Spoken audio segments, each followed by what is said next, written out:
जय हिंद दोस्तों। आज मैं आपकी मुलाकात विनोद कुमार शर्मा जी से कराऊंगा। विनोद कुमार शर्मा जी जो गाजियाबाद पिछले 30 वर्षों से वकालत में हैं और अच्छे अधिवक्ताओं में गिने जाते हैं। नमस्कार भाई साहब, नमस्कार जी। कैसे हैं आप? बढ़िया जनाब, आप अ, कैसे? विनोद कुमार शर्मा जी, आप परिचय दे दीजिए। अच्छा, मैं विनोद कुमार शर्मा गाजियाबाद कोर्ट में वकालत करता हूँ। पिछले 25 साल से लगभग वकालत चल रही है। आप सिविल, क्रिमिनल, मोटर एक्सीडेंट के अलावा मैं गाजियाबाद में मीडिएशन की हूँ। 2010 में हमारे यहाँ गाजियाबाद में मीडिएशन शुरू हुआ था। इसकी ट्रेनिंग दी गई थी 40 घंटे की।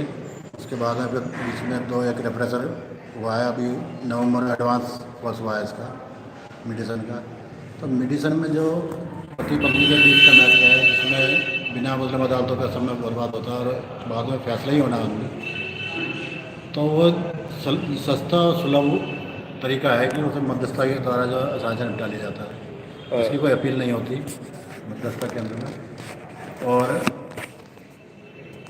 अगर कोई एक केस आ जाए पति पत्नी के बीच, कम से कम 7-8 या उससे ज़्यादा केस हो जाते हैं, कोई एक केस आ जाए तो सभी केसों में फैसला हो जाता है। बार बार अलग अलग केसों में फैसले लेने की जरूरत नहीं पड़ती। दूसरा क्या है कि जो भी समय उससे बचेगा, जो हार्ड क्रिमिनल हैं उनमें उनको जो अदालत को ज़्यादा समय मिलेगा ताकि उनको अच्छी तरह से सुन सके, न्याय दे सके।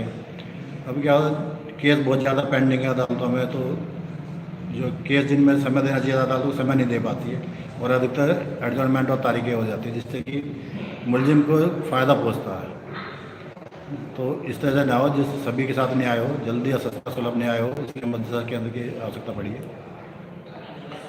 विनोद कुमार शर्मा जी, हमारे समाज में ऐसी क्या खूबी है जो हस्बैंड और वाइफ के विचार नहीं मिल पाते? आपको क्या लगता है? आप पिछले 8 वर्ष से मध्यस्थता में हैं। दूसरी बात यह है कि इसमें जो माहौल एक ऐसा हो गया हमारे बीच में, सामाजिक माहौल, एक दूसरे पहले चौपाल होती थी, दादा दादी होते थे, नाना नानी होते थे, वो ख़त्म हो गए हैं। केवल पति पत्नी और बच्चे तक सीमित रह गए हैं। एक एक दो बच्चे हो रहे हैं, वही सेम चीज़ें उनको बिल्कुल इक्वलिटी दी जाती है। वही चीज़ें लड़की को दी जाती है, वही चीज़ें लड़के को दी जाती है। जो पहले 8-8 10-10 बच्चे होते थे या बड़ा परिवार होता था, तो वहाँ कहीं ना कहीं ये बच्चे को शुरू से ही बताया जाता था कि भाई आप एक सामाजिक आप मिल बांट के शेयर करके आप हर चीज़ जो है इस्तेमाल करें। तो वो चीज़ें जब ख़त्म हो गई हैं तो लोगों में सहन शक्ति ख़त्म हो गई है। पत्नी सोचती है कि जब मैंने बीटेक करी है और इसके बराबर कमा रही हूँ तो मैं ही चाय क्यों बनाऊँ। इन छोटी छोटी बातों पर झगड़ा हो जाता है। और पति सोचता है कि हमारे समाज में, क्योंकि हमारे यहाँ नॉर्थ में पुरुष प्रधान समाज है, तो सोचता है कि भाई मेरी माँ ने किया, मेरी बहन ने किया, तो मेरी पत्नी भी करेगी काम को।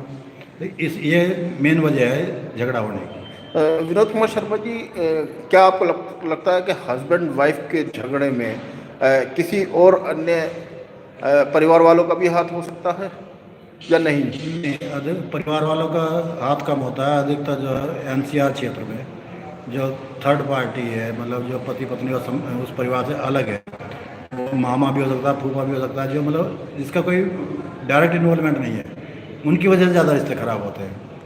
या आजकल एक रिवाज चल रहा है बॉयफ्रेंड गर्लफ्रेंड बनाने का, वो भी एक कारण हो जाता है इसमें।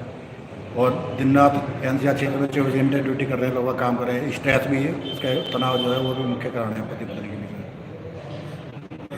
तो क्या हस्बैंड और वाइफ जब आप मध्यस्थता करते हैं तो करीब करीब आप हस्बैंड और वाइफ को संतुष्ट कर ही देते हैं? जी, मतलब ज़्यादातर 25% केसों में जो 25% केसों में सुलह हो जाती है, और 25% केसों में से भी जो 15% केस है उनमें अलग अलग ही होते हैं, और 10% केसों में पति पत्नी साथ भी दोबारा अपना जीवन शुरू करते हैं।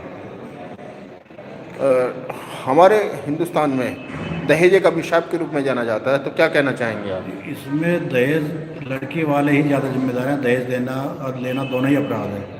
वो दहेज को बढ़ावा देते हैं, वो उस समय ये भूल जाते हैं कि जिस व्यक्ति के पास में दहेज देने के लिए नहीं है, उसकी बेटी की भी शादी होनी है, तो वो कहीं ना कहीं उसको अवसर से वंचित करते हैं और अपने आप जो ज़्यादा दहेज दे के उनको प्रलोभन देते हैं शुरू से ही लड़के वालों को, वही फिर उनकी आदत में शामिल हो जाता है, इसलिए जो दहेज अभिशाप बनता है। ये 498 एक क्या है विनोद कुमार शर्मा जी? 498 पति या पति के पक्ष वाले मतलब लड़की के ससुराल वाले हैं उनके द्वारा लड़की को दहेज के लिए परेशान करना। क्या हकीकत में ही लड़के वाले दहेज मांगते हैं? कई बार ऐसा होता है कि पति पत्नी के बीच में आपसी मनभेद हो जाता है, वो उसको लड़की स्पष्ट नहीं कह पाती तो उसको दहेज का ही मुद्दा बना देती है।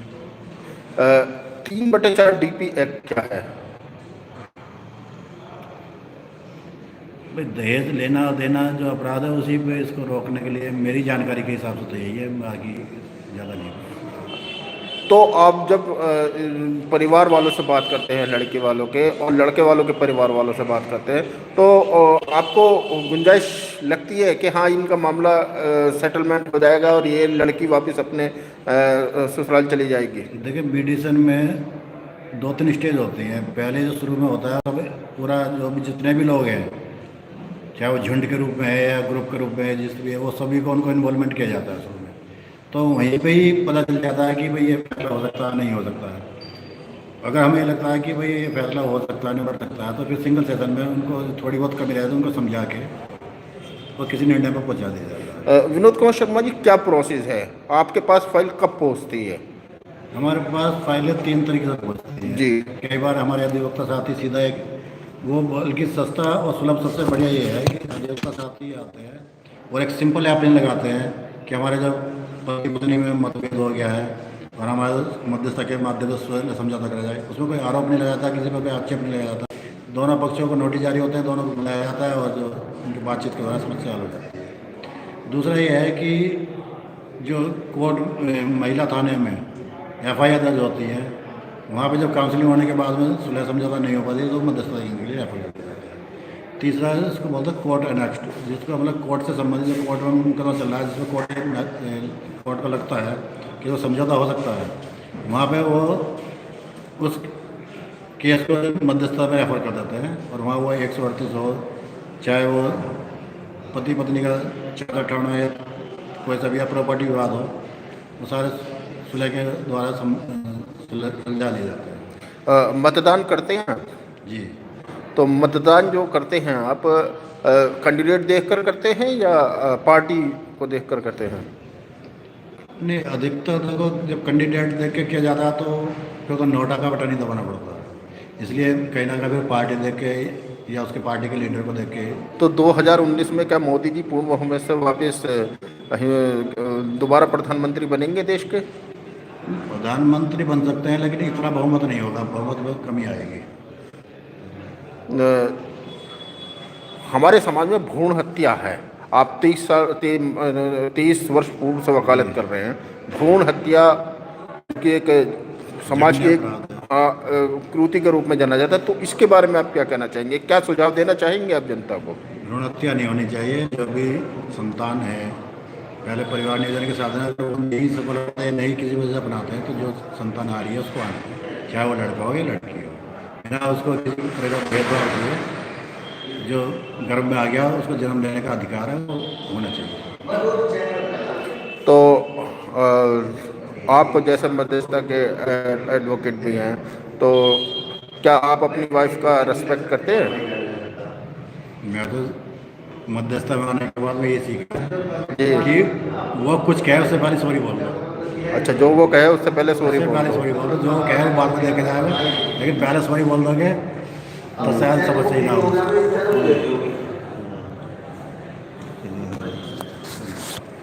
तो उससे पहले सॉरी बोल दिया जाए। तो कहीं आउटिंग पे भी लेकर जाते हैं बच्चों के साथ? नहीं, बहुत कम। बहुत कम। कोई गिफ्ट विफ्ट देते हैं?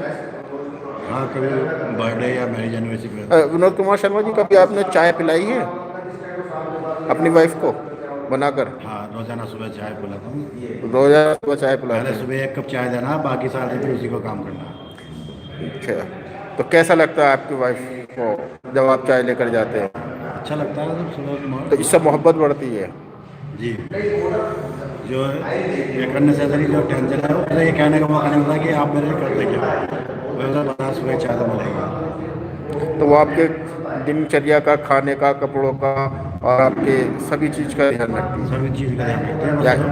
यहाँ तक कि 1 कप चाय देनी होती है और शाम को उसका हाल चाल देखना होता है जाने के बाद। बाकी हैप्पी लाइफ। विनोद कुमार शर्मा जी, आपने कीमती समय दिया, उसके लिए धन्यवाद। हमारे साथ हैं विनोद कुमार शर्मा जी, जो कि गाजियाबाद में 23 वर्ष पूर्व से वकालत कर रहे हैं और मध्यस्थता के एडवोकेट भी हैं, जो कि हस्बैंड और वाइफ के जो मुकदमे होते हैं उसको सुलझाते हैं और सुलझाने के साथ साथ उनको एक हैप्पी लाइफ की एक शुभकामनाएं भी देते हैं। हमारा चैनल पसंद आया तो लाइक कीजिए, सब्सक्राइब कीजिए। जय हिंद, जय भारत। एक हमारे भी खबर था।